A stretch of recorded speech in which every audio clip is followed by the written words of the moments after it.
Get me Dr. Redlener. Oh, hi, Dr. There Irwin. he is. Did you know that song? Yeah. How are you feeling today? Well, Brian Williams doesn't give you that song, does he? No. No, gives me nothing. Just like starts talking, no music, nothing. Exactly.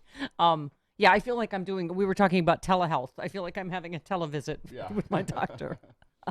Doc, where do we start? I have been upfront about I tend to be a happy clappy person. I tend to be optimistic. I have even got hooked on a psychic for a while because I understand the human, like wanting hope, wanting good news, wanting something to look forward to. But it seems like larger than this pandemic we're in, and this must drive you insane as a doctor, is we're just up against, people that want to go with their own set of facts, which are either hiding statistics, whether it's death or infection statistics in certain states to fit the Republican governor or Trump's narrative, right? I mean, I had to save this story for you. Trump allies recruiting pro-Trump doctors to prescribe rapid reopening. I mean, how dangerous and irresponsible is that? It's crazy, and it's hard to know what to do about it, Stephanie. This is clearly the MO of a president who's so far off the rails he can't even see the tracks, and he's doing things now. Everything he's doing, by the way, relative to COVID, I'm concerned, is geared improving his re-election chances in November. Everything. Yeah. So he wants to minimize and produce happy talk about new developments, or get doctors to hire doctors to support him. And by the way, he's going to make some crazy narratives up about whatever the fatality rate is of this on November 2nd, the day before election. He's going to be saying, I saved 500,000, 200,000, a million lives because of the things I did, which is all preposterous, but it's all geared around, can he get reelected, and can he make it feel like the economy is improving, none of which is going to be true. And not unexpected from Donald Trump, is it? So we're just kind of waiting to see the next dramatic, jaw-dropping statement out of his mouth. But we have a real problem. And the problem is that people believe him, Stephanie, and I still don't quite get it. And I really thought, after he was talking about bleach and isopropyl alcohol and putting UV lights somehow in your body, I thought that was it. I really thought he was going to see like a 30-50% drop in his approval rating, but apparently has not happened. So he keeps getting away with the stuff. And listen to this. Why is the Senate and Republicans in the Senate, why are they so silent about all this? Yeah. They've completely quiet. There's no reaction except from Romney occasionally. And this is just absolutely startling to me. I don't know what you make of it, but it's very concerning. Well, yeah, this story. This is a call that was leaked. Republican political operatives are recruiting pro-Trump doctors to go on television to prescribe reviving the U.S. economy as quickly as possible without waiting to meet safety benchmarks proposed by the CDC to slow. I mean, this is what we're up against, Doctor, is that, and now he's in his blame the CDC phase when obviously more and more of them are speaking out saying they are trying to squelch us getting important information to the public, including their however many page guidelines went down to 6 pages of, whatever you want to do is fine. It's not required. And it's hard to fathom like the degree of sort of evil that is to deliberately misinform or not inform the public, right? And for the worst reasons. This is for political reasons. And he's doing it in the midst of and around this issue of a deadly pandemic that is sweeping the country.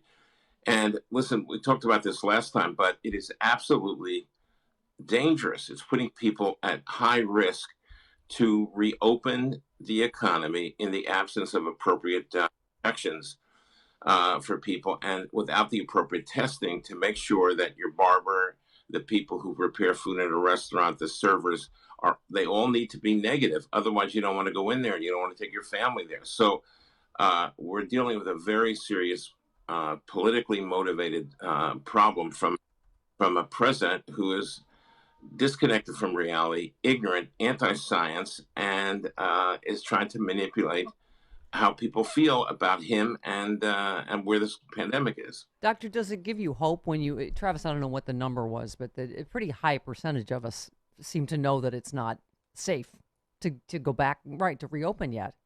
Does that give you at least some hope that despite all this deliberate misinformation?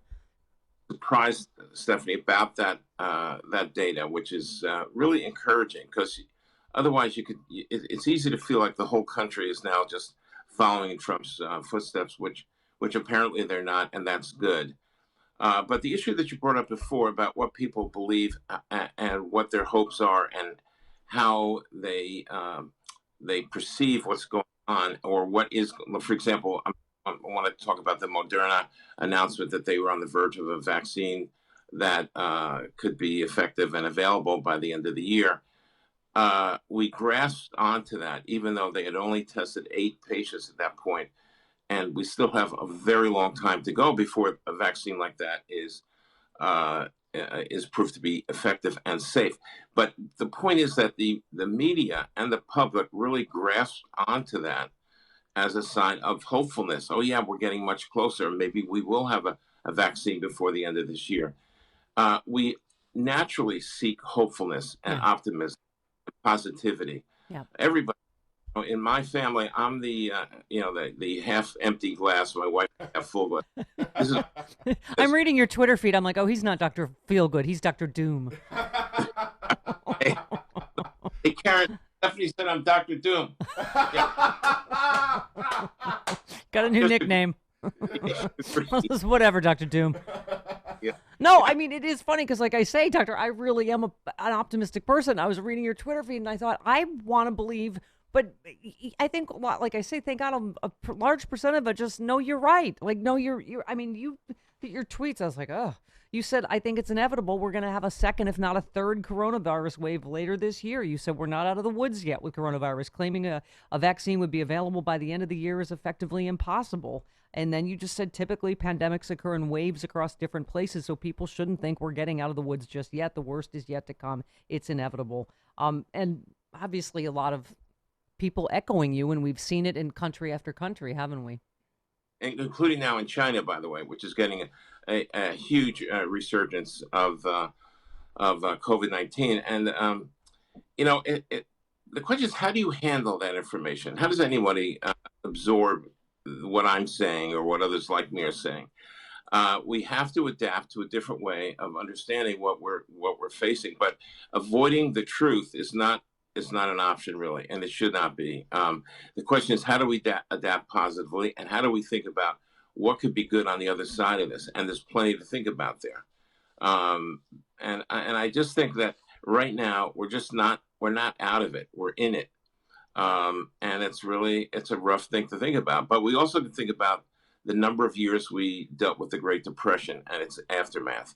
The Dust Bowl that went on for 3, 4, 5 years in the 30s, World War II, et cetera, et cetera. We've had lots of times where the country had to adapt to very difficult circumstances, and this is our time. Yeah, exactly. Well, and Dr. Doom, yeah, I know you're right. As we talked about this Pentagon memo that leaked, that they know there's going to be a second wave, and they're preparing for that. They know there couldn't possibly be a vaccine this year, and it wouldn't be till at the earliest next spring or summer. And so I think it's the fact that we keep getting information that we know is wrong and then turns out to be wrong.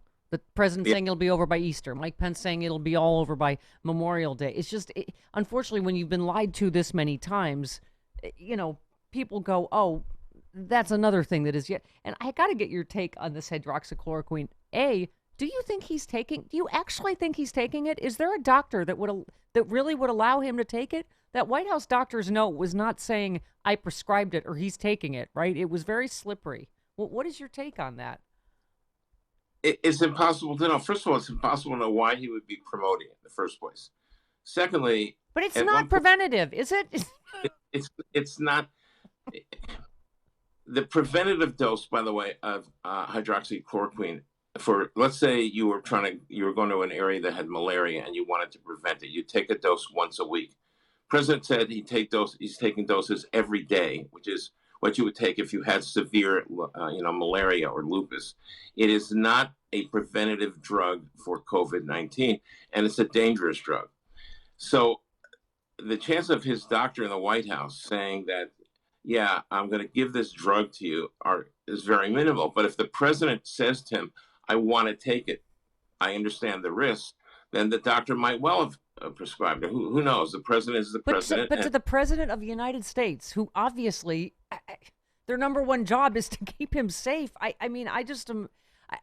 Obviously, first of all, when we're up at 20,000 lies, I just assume everything he says is a lie, and he appeared to be, as usual, making it up in the moment to distract from something else. But as you said, Trump's insistence on taking hydroxychloroquine, not wearing PPE or separating from others, plus public musings about injecting bleach and inserting UV light, makes him a personal public health hazard. I mean, he is. It's that. That's the point. Is how dangerous this misinformation is to put out from the bully pulpit, right? A lot do things and take things that are not proven scientifically, and they're claiming their right to do so. But if you're the president of the United States and talking about it publicly, it has an enormous impact that make other people say, "Oh, the president's taking hydroxychloroquine. Why can't I? Why shouldn't I?" And that is a problem he doesn't seem to grasp, or does he grasp? Which is the other question. And he's doing it anyway to make a point, to be a distraction, whatever he's doing. Somebody asked me the other day, if the president wanted to go skydiving, would he be allowed to do so? And no, he would not. The Secret Service would say, "Sir, you're not going skydiving." Right. In that frame of mind, you could say, "Mr. President, you are not taking a drug that could cause cardiac problems and death. You can't do it." And I have a medical question on that. Since Nancy Pelosi is correct, he's morbidly obese. Is there a parachute big enough? Oh, stop it! What? I'm just asking. It's a medical term, morbidly obese. Dr. Doom. Yeah. Okay. So the other thing he said, all the doctors and frontline workers and nurses are taking this preventatively. Again, not true, right? Based on, I know NBC asked a bunch of people. I mean, but for him to say that is just so wildly irresponsible. Yeah, that's the point. It's a presidency of irresponsibility and misinformation, and it's going to be fascinating to see how he's remembered in history, and hopefully he will not be having a second term to continue this, but which I'm worried about, by the way. But of course you are, Dr. Doom. Yeah, aren't you? Yes. Yes. Stop harshing my buzz. Yeah. Well, I mean, finally, I just wanted to say, I don't know if you saw Peter Navarro saying, "Oh, people in the medical community just want to run and hide, I guess, until coronavirus is gone." I'm like, really? These are the people rushing in to save people without the proper protective equipment, largely because of this administration. And you're calling them cowards? I mean, it's this latest today. Did you see this Trump administration paying huge premium for mask cleaning machines, which don't do the job? Because once again, the president wanted to rush something, so he had something to announce. And they're saying these machines are not, it's ballooned the cost, and it is not cleaning them properly. And I just, and then he has honor the nurses day in the Oval Office and then contradicts the nurse that says we don't have enough PPE, right? This is where the role of the media, where what you do, Stephanie, and all your colleagues across the media platforms, and by the way, it's even happened on Fox, have to keep calling out the BS that's coming out of this president's mouth. And this makes your role so incredibly vital that you keep reminding people that is absolute BS that the president is talking about. It's dangerous. It is a public health hazard. At almost every briefing, or whatever, are they briefings, they press conferences, whatever they are, that give him an opportunity to speak publicly with a huge audience, that he's going to say absolutely crazy stuff. Yeah. And it is up to you guys to make sure he's not getting away with it. I know you're doing a fantastic job. And Thank you, Dr. Doom. Thank you for reaffirming I'm an essential worker.